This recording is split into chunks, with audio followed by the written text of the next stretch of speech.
स्वागत है आपका एजुकेशनल वर्ल्ड में। और आज हम करेंगे भारतीय राज्य व्यवस्था की क्लास, जिसके अंतर्गत हम राष्ट्रपति जी के पद के बारे में पढ़ रहे थे।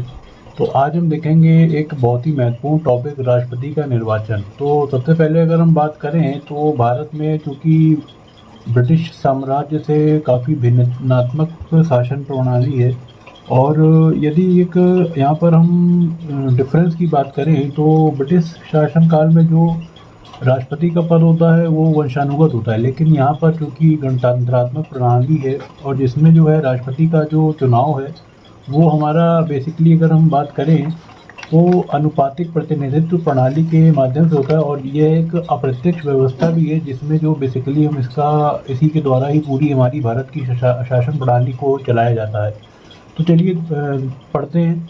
भारत के राष्ट्रपति का निर्वाचन अप्रत्यक्ष निर्वाचन पद्धति द्वारा किया जाता है। इसका मतलब यही है, अप्रत्यक्ष निर्वाचन का मतलब यही है कि जनता इसमें इन्वॉल्व नहीं है, लेकिन जनता के जो प्रतिनिधि चुने जाएंगे उनके द्वारा ही हमारे महामहिम राष्ट्रपति जी का निर्वाचन की पूरी प्रक्रिया जो है वो करी जाती है। यहाँ जनता प्रत्यक्ष रूप से राष्ट्रपति का निर्वाचन नहीं करती है। राष्ट्रपति के निर्वाचन में मतदाता सदस्य होते हैं जो संसद के दोनों सदनों, लोकसभा तथा राज्यसभा निर्वाचित सदस्यों और राज्य के विधानसभाओं के निर्वाचित सदस्य होते हैं। अर्थात यानी कि जो ये पूरा पैराग्राफ है ये हमारा जो संसद सदस्य होते हैं उनकी बात कर रहा है कि उनके द्वारा ही ये प्रणाली में वो पार्टिसिपेट करके इसका चुनाव करते हैं। आगे देख लेते हैं। भारतीय संविधान के 70वें संशोधन में 1992 के आधार पर अब ये उपबंध किया गया है कि अनुच्छेद 54 के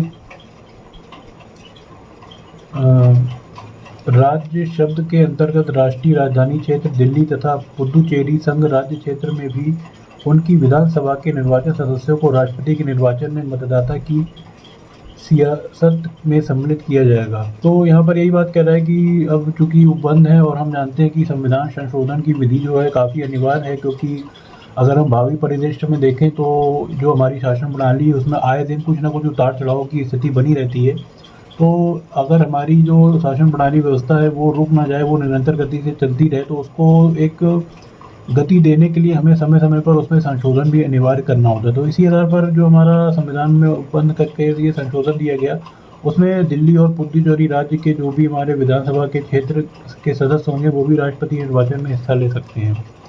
आगे बात कर लेते हैं। राष्ट्रपति का निर्वाचन अनुपातिक प्रतिनिधि पद्धति के अनुसार किया जाता है। तो ये आपसे ऑप्शनल में पूछा जा सकता है कि राष्ट्रपति का निर्वाचन की प्रक्रिया का नाम बताइए, तो आपको बताना पड़ेगा कि अनुपातिक प्रतिनिधि पद्धति के आधार पर एकल संक्रमणीय मत प्रणाली द्वारा किया जाता है।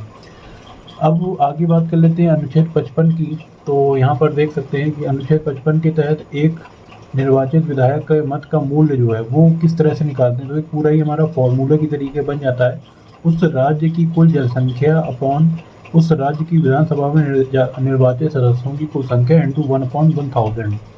और संसद का एक निर्वाचित जो मूल्य होता है उसको निकालने के लिए देश के सभी विधान परिषदों में निर्वाचित सदस्यों के मतों का योगफल मतलब उसका जोड़, और इसको हम भाग दे देते हैं कुल चुने हुए सदस्यों के सभाओं से निर्वाचित सदस्य से।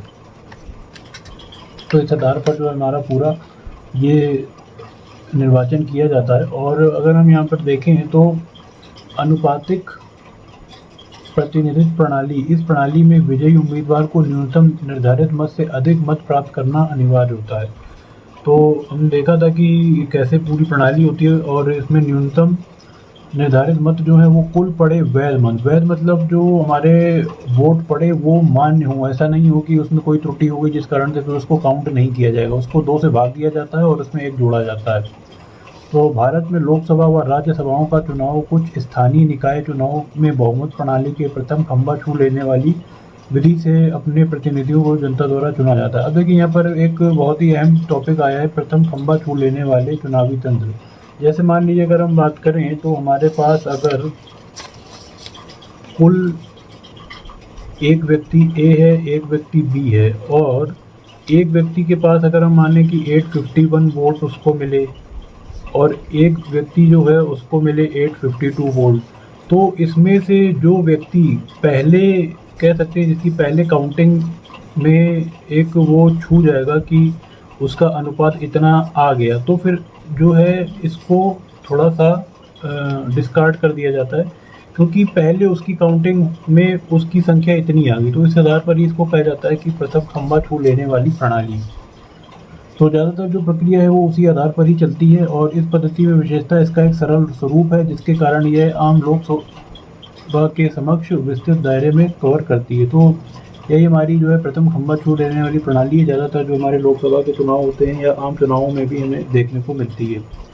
संविधान निर्माताओं ने सूझबूझ व दूरदर्शिता का परिचय देते हुए इस पद्धति को अपनाया है और जिसके कारण आज भी हम अपने आप को सबसे लोकतांत्रिक देश के रूप में वरन विश्व में सबसे सफल एक लोकतंत्रात्मक देश के रूप में स्थापित कर पाने में सफल हुए हैं। तो आप जानते हैं कि भारत इतना विशाल देश है और इसमें इतनी बड़ी शासन प्रणाली के लिए हर 5 साल में या फिर 3 साल में या फिर 2 साल में चुनाव कराना अलग अलग निकायों के लिए हमारे निर्वाचन आयोग के लिए बहुत ही ज़्यादा कह सकते हैं कि कॉम्पिटिटिव वाली मतलब एक प्रतिस्पर्धा वाली भावना रहती है, उसके बाद भी वो उस पर कारगर सिद्ध होता है। और इसके अतिरिक्त संविधान निर्माताओं के ने राष्ट्रपति, उपराष्ट्रपति, राज्यसभा के सदस्यों चुनावों के लिए अनुपातिक प्रतिनिधि पद को अपनाया है और मूल रूप से अप्रत्यक्ष चुनावों के लिए इस पद्धति का प्रयोग किया जाता है। तो कुल मिलाकर ये जो पद्धति है ये बहुत ही ज़्यादा जो है ये इम्पोर्टेंट पद्धति होती है हमारे लिए। तो आज की इस वीडियो में हम लोग यहीं पर समाप्त करते हैं, फिर इसके आगे देखेंगे और एक हमारी जो भारतीय संविधान की मूल प्रति है उससे भी अध्ययन करेंगे राष्ट्रपति के निर्वाचन चुनाव का। तो चलिए, बहुत बहुत शुक्रिया, धन्यवाद।